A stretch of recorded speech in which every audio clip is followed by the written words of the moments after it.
G'day everyone, Uncle Jojo, great to see you all again. Today I've been asked a question by Michelle. G'day Shell, this one's for you. Michelle's asked me about carpentry and building. If you need to be a carpenter before you're a builder, and if not, why not? Unreal question. Thank you very much for your query, Michelle. I love that question.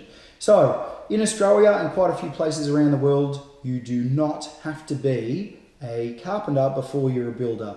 There's many people out there that have been homeowner builders, and 95% of them stuff up a project, whereas only 5% finish a project on time, on budget, and to the structurally sound adequacy that was set forward to them by the engineer. If you ask me, I believe strongly that all trades should be registered and licensed.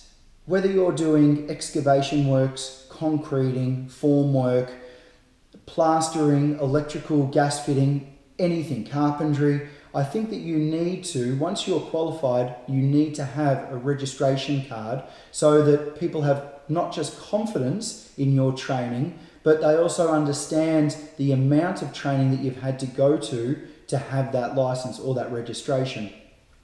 As a builder, I had to do my Certificate 4, and I've also continued on with my education throughout my career in bettering understanding structure and positioning of homes, so I can then position myself as an energy efficient, sustainable builder.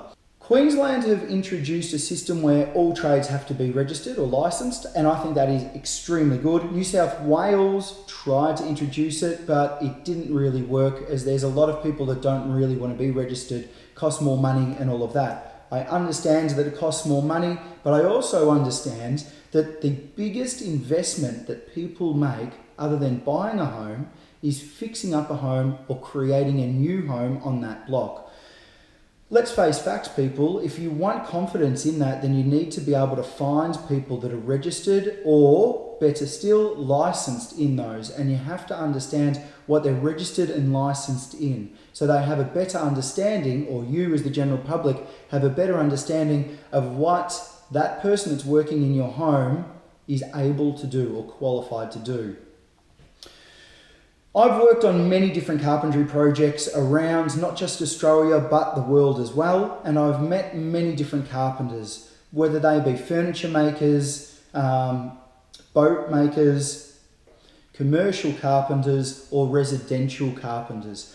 They're all very different, but the great ones out there, they all have one thing in common, and that is passion for the trade. If you can find a really good carpenter that has been able to throw their hands from either residential to commercial, or from boat building / joinery into residential construction, then you should be able to find yourself a really good carpenter. One of the first things that you need to do is find somebody that's passionate about what they're doing. The second thing you need to do is find out about their qualifications. Although somebody might be passionate, you also want to know that they're qualified and to have the training to be able to do the structure and the build that you want them to. I still have clients now that I worked for 15 years ago when I first registered as a builder.